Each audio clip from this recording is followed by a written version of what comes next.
Welcome to the Roundtable Perspective. I'm your host, Tom Roach. I'm joined today by my guest, Dr. Giovanni Aloi, to talk about an alternative history of art that talks about the relationship between plants and artistic creativity. Thank you for joining me. Thank you for having me. So I know you teach at the Art Institute and you have a Ph.D. in natural history and contemporary art. So Correct. You're putting your two specialties together here, I think. Very much so. And your book that came out in March of this year is Botanical Revolutions, How Plants Change the Course of Art. Correct. So what do we start with here? Still life? That's a good place to start. Okay. One that might seem trivial? Sorry. Well, it's kind of like, I think most people are probably familiar, right, with Yeah. with the presence of flowers in art at some point, Yeah. burgeoning out of control in the 17th century. Now, there's something interesting about what the book accomplishes, which is to make us rethink the contributions, the original contributions of plants to the history of world art. Yeah. And that moment where still life becomes so prominent might lead somebody to think that, well, that's all very well documented. The contribution of plants in art has been covered extensively. But there's something interesting about those still life paintings. They were inviting us to look at flowers and plants, but they were actually asking us to look away very quickly and to focus on us once again, to think about flowers and plants in very symbolic terms, and therefore return to our emotions, always return to our fear, our Christian values. Yeah. Every flower, every plant we see in a still life painting from the Dutch Golden Age and beyond has been imbued with a symbolic burden of a kind. It's as if we had a problem with the silence of plants, and we needed to fill it with our own voices. Therefore, symbolizing, lilies, white lilies symbolizing purity, or poppies symbolizing sleep, roses symbolizing love. All these ideas that have got nothing to do with the plants that become so central to the interpretation of the still life paintings. I understand they have very specific meanings if they were put in a painting, right? And mainly because they weren't allowed to paint things that were sexually suggestive, and so they communicated some of that through the plants that they used? Yeah, also the still life paintings come from the Protestant Revolution, really. They were a way for artists in Protestant countries to bypass the imposition of the church to not paint Madonnas and Jesuses and saints. So they said, well, we still need to paint something to make money. And they therefore turned to plants, which seem neutral at a glance, but actually harbored all the religious meanings that they wanted to deliver. So people at the time were quite well versed in certain social circles to decode those messages. Right. We are not so well versed anymore, so to us they look beautiful. And they might not seem to say a lot more, but to people who looked at those paintings in the 17th and 18th century, was as if the painting kept speaking about very important moral and ethical values that are grounded in Christianity. So this is more sophisticated than just saying something is phallic, for instance, right? Oh, yeah. But there were phallic symbols in there too, like bunches of asparagus that recur, symbols of fertility, representations of the Eucharist, like grapes and apples and pears. Pears especially bore feminine connotations, stereotypes about bodily shapes. And there was many keys of interpretation to the presence of fruits and flowers, but all of them brought us back to us rather than to understand the plants in a deeper way. So a critic might say, oh, those grapes are obscene, they shouldn't be in there, right? You're violating the code, right? Yes. Interesting. When I taught photography, I told my students I wouldn't accept pictures of flowers because anybody can take a beautiful picture of a flower, right? I wanted them to compose something. So it seems to me, as someone who paints and is into photography, that painting pictures of plants is kind of an easy way out. I see it as an exercise that you do when you're learning to paint, maybe, right? How do you feel about that? Yeah, you're very right. There has been, I think what the book pushes against is this trivialization of nature, which in a sense has naturalized itself by becoming a default approach. And I think that the trivialization of nature is one of the reasons why we are in the current situation with climate change and the mass extinction. Yeah. Because culturally we have devalued nature even when we have represented it. Oftentimes we have engaged with flowers and plants, which I think is probably what you're referring to, Yeah. in a kind of simply objectifying way. And therefore there is really not much to see, not much to gain from Right. a beautiful representation of a plant. I think beauty, as you know, also became an issue in modern and contemporary art for that very reason. And nature was the quintessential source of beauty. So it's a concatenation of issues that have led us to misrepresent nature, misrepresent plants, and then have led us to a kind of like impossibility that has changed recently of saying something that goes beyond the symbolic applications of plant or objectifying tropes.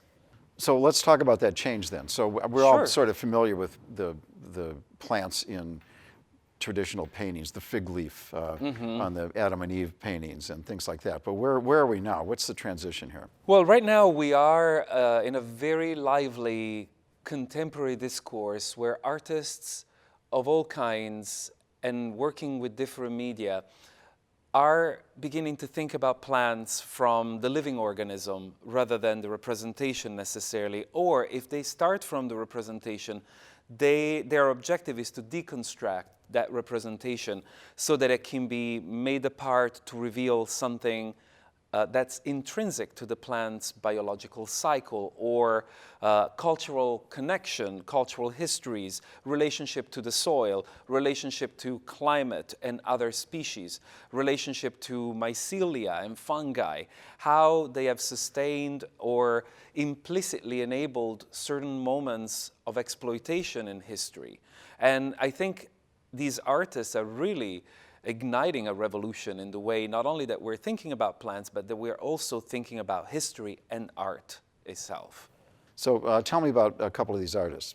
Well, for instance, we have Precious Okoyomon, who's been working with living plants, oftentimes kudzu, and sugarcane, which are both plants that are loaded with important meanings related to the history of the United States and how, these are plants that have changed the landscape over the centuries and that in a way still impact our politics today and ecosystems today. But they're also connected to the history of slavery and the history of African Americans in the United States today. What legacies do these plants in a sense represent and what legacies do they carry over into the future? Zachary Logan, who's a Canadian artist, has been working with queer ecologies, oftentimes looking at weeds and engaging with weeds as symbols of resistance and resilience. You know, weeds always flourishing and cross-pollinating at the outskirts of the mainstream that is more normalized, normative, and cultivated. So these kind of metaphors play into the new engagements that artists entertain with plants, but they acknowledge the plant as a being that has its own identity and agency instead of just thinking about it as a beautiful object to compose and to expose. Well, and the sugar cane has all of those things, of course, because it has a strong political representation. And that's a good point. I think that the political dimension of plants, that's one of the strongest aspects of this botanical revolution of the past 20 to 25 years,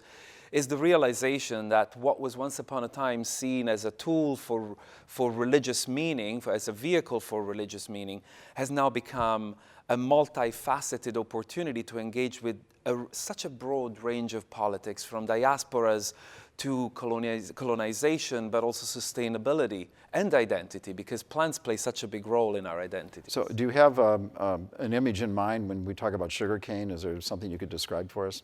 As in a contemporary work? Like, are we talking about a representative art here or abstract? What? Well, Precious Okoyomon filled an installation at the Venice Biennale with sugarcane and... With the actual plants? With the actual plants that grew throughout the installation. And of course, there are questions about what they represent as they grow. They're never stigmatized as the emblems of something that belongs to a terrible chapter in the history of the United States, which they do, but they're also brought into a contemporary consideration of what do we do with these species that we brought into the United States and that still thrive here, so oftentimes as invasive, like sugarcane and kudzu can get out of control and then represent something metaphorically, but also impact and change the land that we live upon. Well, that's interesting. He actually used the actual sugar cane for the installation. Any other examples of that? Things like that? Not necessarily with sugar cane that come to mind, but there are lots of artists who engage with seeds. For instance, like Maria Teresa Alves has been investigating the history of seeds that have traveled across continents as ballast in ships, and this involuntary migrations and relocation of seeds and vegetal realities that have impacted the history of the planet then reminds us of our place in the context of what we have called nature.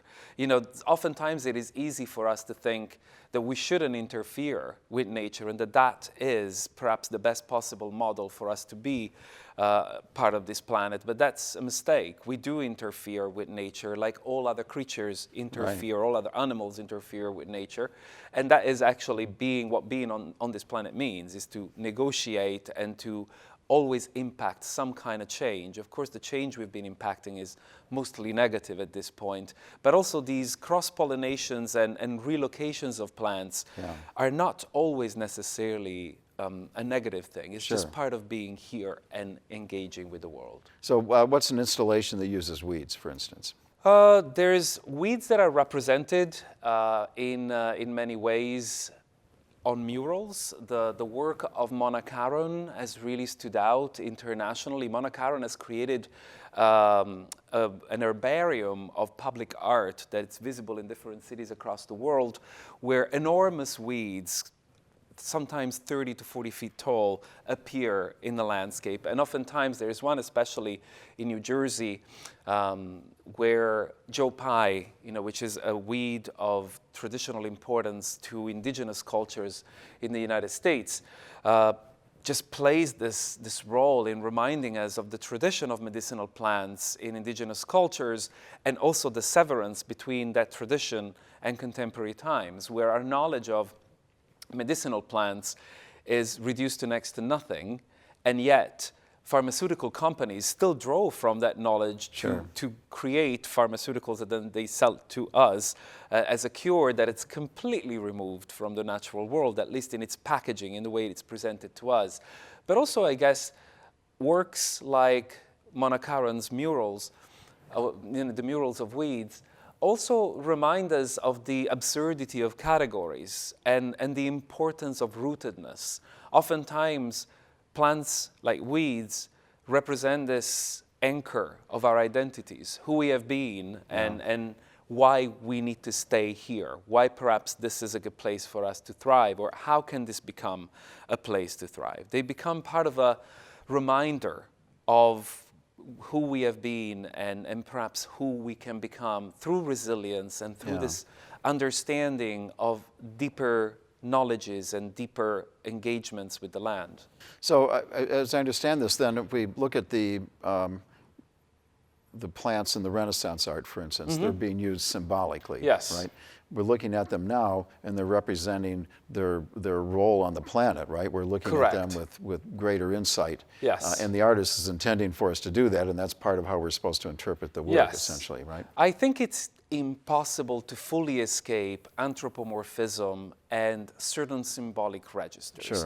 The real difference between the engagement with plants during the Renaissance and now is that symbolism was assigned to plants in a very arbitrary way, in ways that disconnected the plant from the land it grew upon, the people that cared for it, the people that depended upon it, its cultural uses.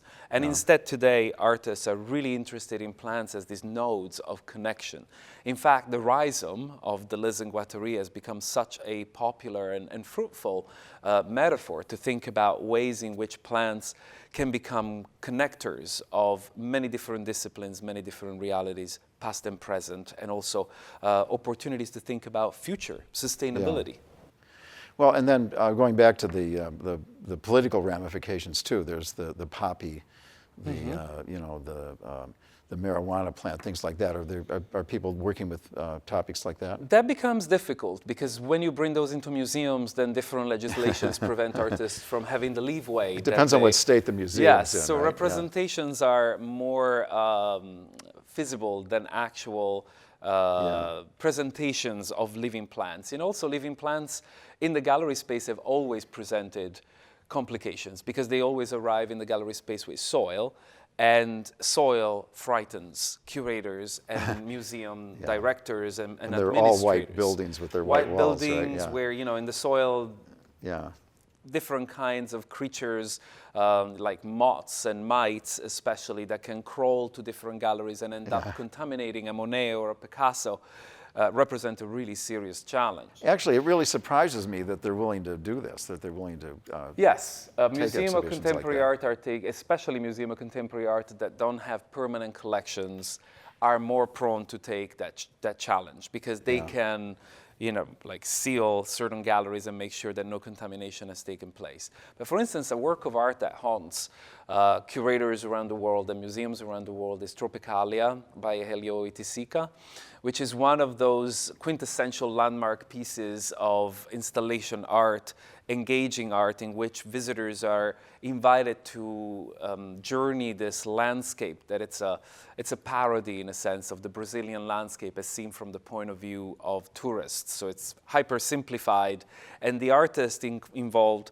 sand, which is already a hazard in a museum context, and lots of potted plants. And it's one of the earliest instances. I think if I came into the museum with a bucket of sand, they'd make me check it at the door. Absolutely. Food and water are not welcome. So you can imagine how sand and plants, and museums have to go perform a number of acrobatics to have that piece on show temporarily. And I know that everyone is usually on their toes. I've seen it exhibited at Tate. I've seen it exhibited at the Art Institute of Chicago. Really? And there is tension, yes. There's constant monitoring because even if the soil is screened, moths can come out of it at any time. So it's a challenge. So if someone's trying to picture this, okay, we mentioned the first one. What are some other examples of this installation art so people get an idea of what we mean? I wouldn't just necessarily say that it's installation art. There have been many artists who work with installation in the presentation of plants. And you're writing about art as it's maybe represented, about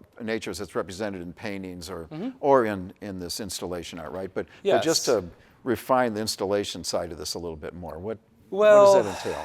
There are installations that actually take artists into the garden. That's been one of the most interesting shifts, I think, in which we see a botanical revolution that I talk about in the book, where, again, plants are part of a revolution that is not just related to how we think about plants, but actually invite us to rethink art as a permanent exhibit or a fetishized object that can be collected. So they break that mold, but they also invite us to rethink institutions. You know, institutions, as we said a minute ago, have not been particularly inclusive or welcoming of plants. And it comes to a point, I think, artists are realizing that it might be a good idea to step out. Why bring a plant, a potted plant always, which is kind of limiting? I mean, I'm very interested in potted plants, and I'd be happy to talk more about them. I think they're great. But plants belong to the soil. And therefore, these artists think more carefully about gardens as places that belong to communities. So plants become connectors between communities that invite people to spend time cultivating. And we begin to think about sustainability. We begin to think about issues of nativeness and issue of plants that have been imported from other places. We begin to think about how plants can initiate dialogues, for instance, just by being in a garden space. And another interesting aspect too. But the garden actually could be the installation then, right? And it could be outside. Yes, it becomes the installation itself. So to some extent, any garden is potentially an expression of we could argue artistic so. creativity, One of the most important, there are important precedents in the history of gardening as art. And of course, Derek Jarman's garden in Dungeness in the UK is a fantastic example of how again, we can blur the boundaries between what we think of as art with a capital A, and what becomes an existence, a becoming. Art is not an object to collect, but it's an experience. And it's an experience that takes place outside the museum, and it's an ever-evolving experience that changes with the season, and in which plants, in a certain sense, are in charge of most of the changes. So if Monet were here today and he were part of this movement, he would actually have a garden with water lilies in it rather than painting it, maybe, right? Well, that's a really interesting, yes, that's a really interesting point, because I think Monet was actually a gardener first and foremost. He did actually say that if he hadn't worked out as a painter, he would have been just a gardener, which he was in the end. And I think he gets to his best, in fact, when he brings together his two passions, you know, the water lilies and his gardening, his tending to the water lilies. And that's another aspect, for instance, that art history is not so prone to celebrate enough, that Monet was a plant lover. He wasn't just a lover of painting. So the book goes through different nooks and crannies and journeys to try and recover also these personalities, like Ilma af Klint loved plants. And the history of abstraction, the history of art book really doesn't tell us so, because it cut out Ilma af Klint, but the history of abstraction germinates from plants. Sure. You know, from her interest in exploring how plants seem to constantly withdraw and retain this mysterious presence that's engulfed in this silence, but that nonetheless it's really deep. You know, it always feels like plants know something we don't know. So this is a sort of another look at the history of art, because from what we were talking about here, you not only look at things that are being produced today, but it allows you to go back and look at things that were produced years ago. Yes. And understand them in a Yes, slightly the different book way. spans from prehistoric paintings of plants, which are also not particularly talked about. When we think about cave painting, we think about buffaloes and game, and instead there were lots of paintings of plants as well that become particularly mysterious. And we know also that plants have always been central to the creative process, as shamans. Of course, the colors were made out of colors were made plants of that were ground plants. up, A lot right? of the book explores a more traditional relationship between dependency, let's call it, between us and plants in the making of materials. But also it explores these moments in which plants have helped us to think beyond certain strictures, you know, like for instance, the invention of paper expanded our possibility of record certain thoughts so that we could return to them with clarity and then expand on more sheets of paper. So again, without plants, we would have never been able to follow that process. So plants made us who we are by expanding our way of thinking, and also by molding it through different media, whether it was the invention of photography, which is extremely reliant on plants, whether it was the transformation of certain existing media, or even the strong impetus to look and relook and consider the connections between the history of design and architecture, and how much, for instance, even in the history of the prairie style, how much have plants inspired certain turns in these disciplines that have become even so, in the prairie style? Well, I guess because of the flatness. Correct. Right? Yes. And the tall grass, the verticality of the tall grass and the flatness. And of course, William Morris, what would we do without plants, and the arts and craft movement? There's so much that the book reconfigures to put the plants first, so that we can actually truly understand these moments as collaborations between the plants and the artists, because they really cared about these plants. They didn't just use them. What I do with the book oftentimes is to try and push back against this idea of using plants as a medium. That's what art history has done for centuries. We don't need to do it anymore. These artists really engaged in a conversation with plants, in a kind of more close negotiation of what the plant can offer and what the artist can see within them. And do you think that the average person walking into a museum and looking at something like this, do you think they're getting all of that, or is this something that's a dialogue that's just going on between artists and their patrons? I think there is more and more of an attunement as more and more works are being displayed in museum and galleries. As people walk into a gallery and see a plant, it's becoming a bit of an impossible presence to ignore. And I think people are warming up to these complexities. And I hope that my book might help navigate that kind of encounter too, with a bit of a background. Very good. That's all the time we have for our program. Thank you to Dr. Giovanni Aloi for joining me today on the Roundtable Perspective. I'm Tom Roach. I'll see you next time.